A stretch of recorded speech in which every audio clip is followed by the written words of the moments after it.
Hello दोस्तों, welcome to the daily brief, जहां हम मार्केट्स की सबसे बड़ी स्टोरीज और ट्रेंड्स को सिंप्लीफाई करते हैं। मैं हूं आपकी होस्ट भव्या दुआ। आज है ट्यूसडे 17 सितंबर और मैं आज आपके लिए 3 बड़ी स्टोरीज लाई हूं। आप हमें स्पॉटिफाई, एप्पल पॉडकास्ट या किसी भी प्लेटफॉर्म पर सुन सकते हैं। और अगर आप पढ़ना पसंद करते हैं तो हमारी नो स्पैम न्यूज़लेटर को सब्सक्राइब कर लीजिए for a quick run down. सब लिंक्स आपको डिस्क्रिप्शन में मिल जाएंगे। तो चलिए शुरू करते हैं।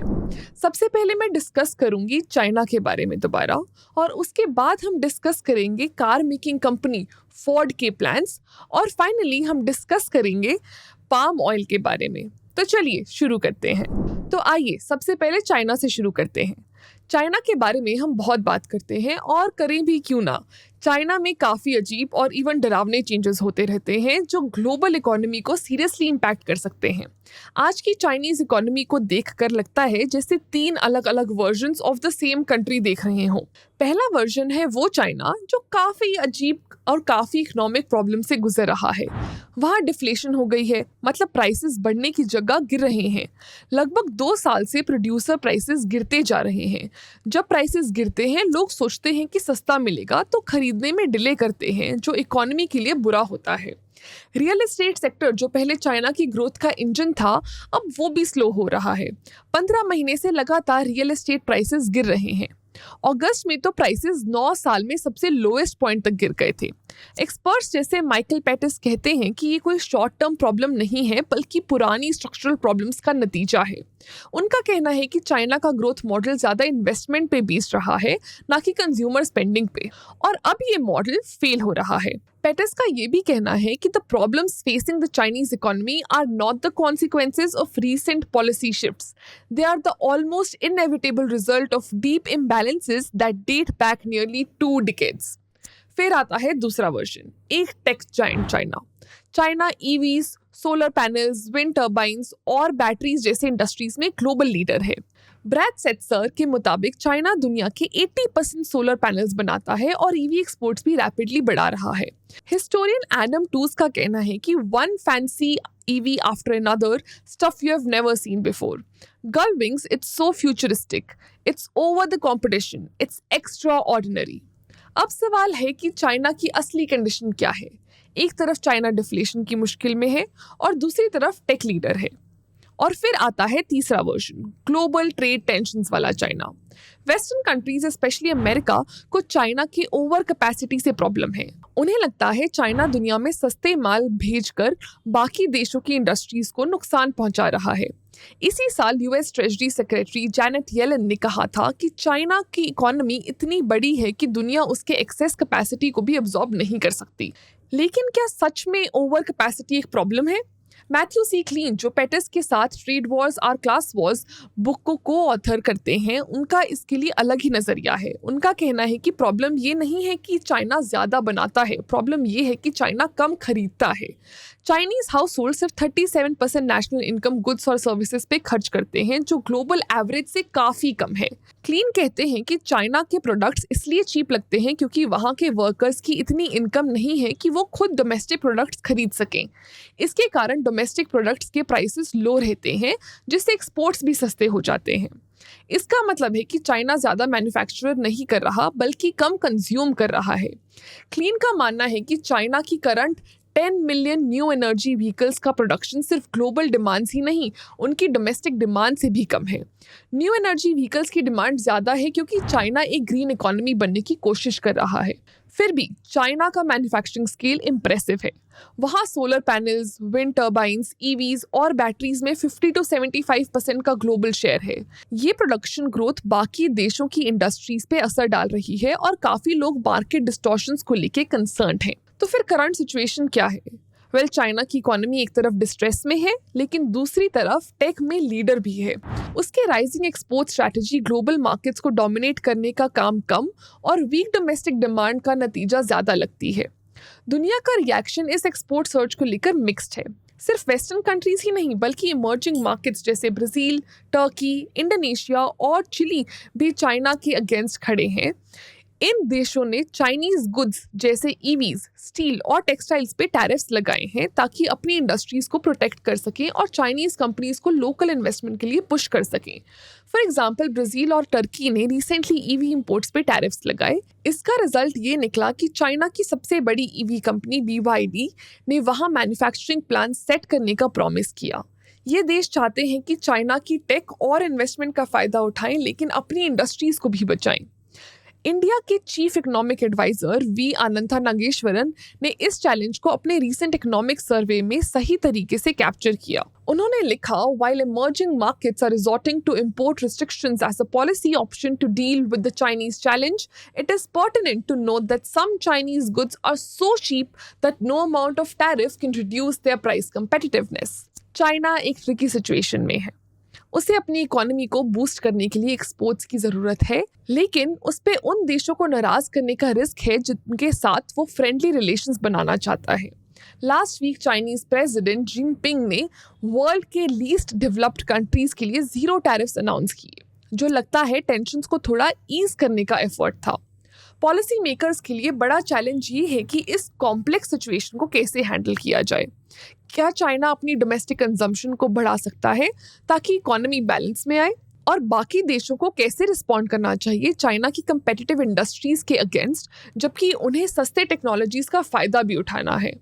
आखिर में बात सिर्फ चाइना की इकोनॉमी की नहीं है, ये ग्लोबल इकोनॉमिक सिस्टम का सवाल है और कैसे हम ट्रेड, ग्रोथ और टेक्नोलॉजी को इस रैपिडली चेंजिंग दुनिया में बैलेंस करते हैं। तो आइए अब आज की दूसरी स्टोरी डिस्कस करते हैं।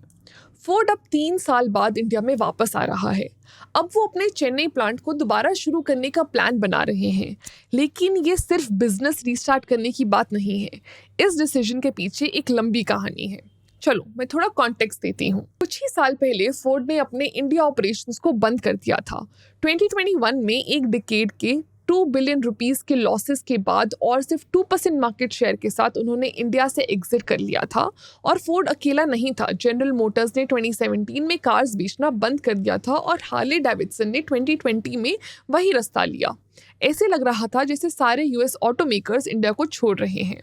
उस टाइम फोर्ड के मैनेजिंग डायरेक्टर ने कहा था, The decision was reinforced by years of accumulated losses, persistent industry overcapacity and lack of expected growth in the Indian car market. Ford की फाइनेंशियल सिचुएशन बहुत बुरी थी। फाइनेंशियल ईयर 20 में उनका रेवेन्यू 28,000 करोड़ रुपीस से गिर के सिर्फ 2,000 करोड़ रुपीस आ गया था और लॉसेस 5,400 करोड़ रुपीस तक पहुंच गए थे।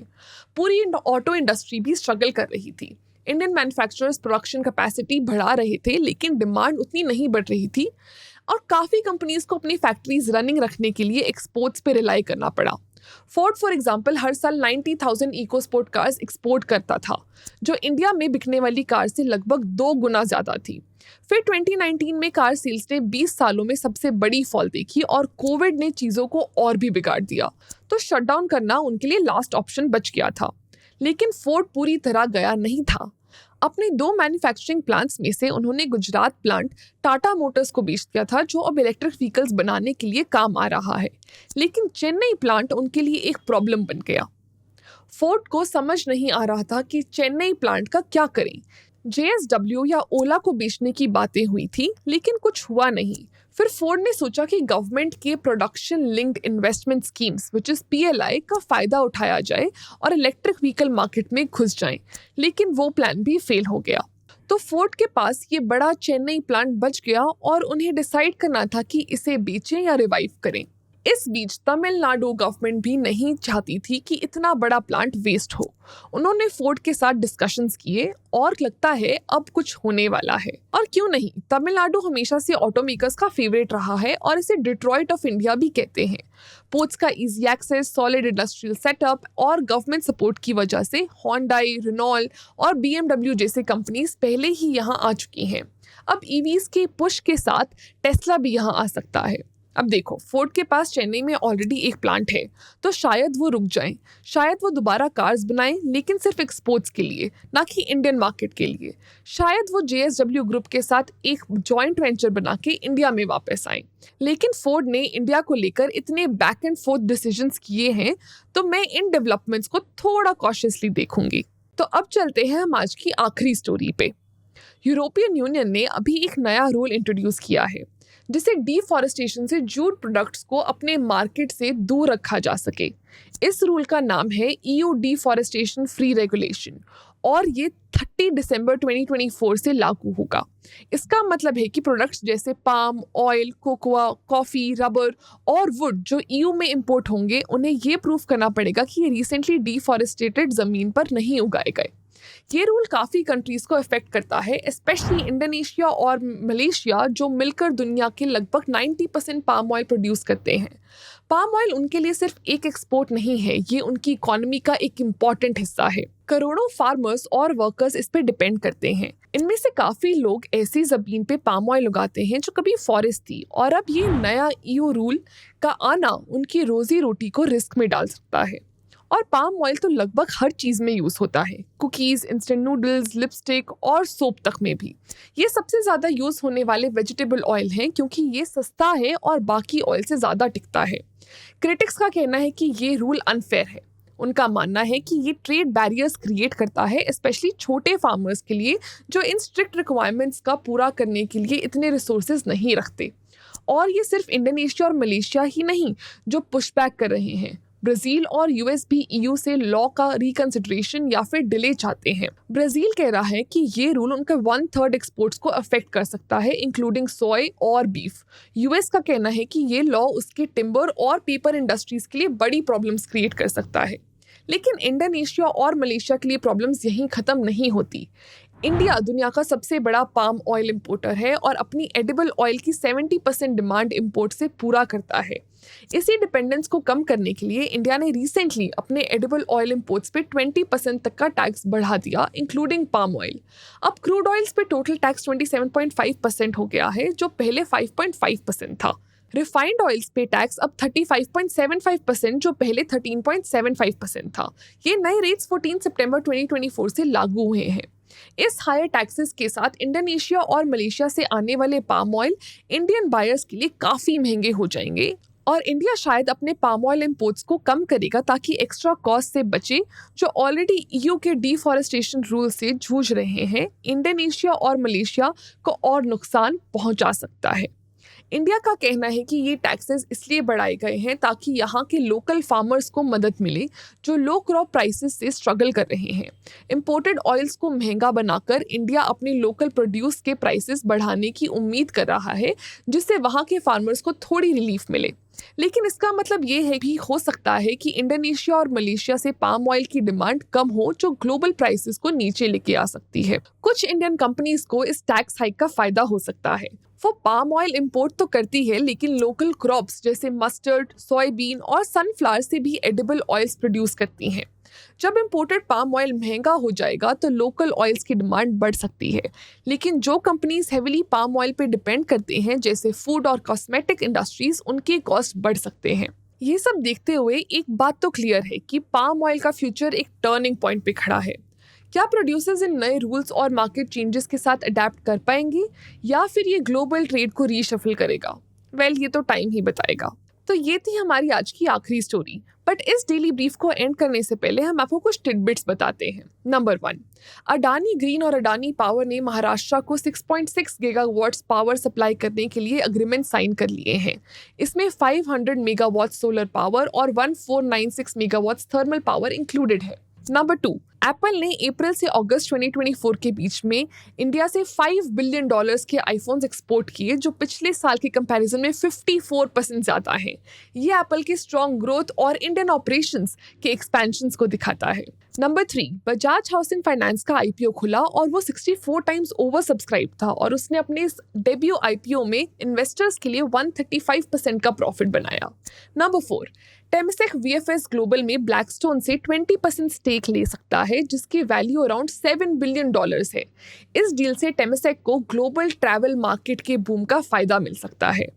ये थी आज की बड़ी कहानियाँ। मैं हूँ भव्या दुआ और ये था आज का डेली ब्रीफ। मिलते हैं अगले एपिसोड में।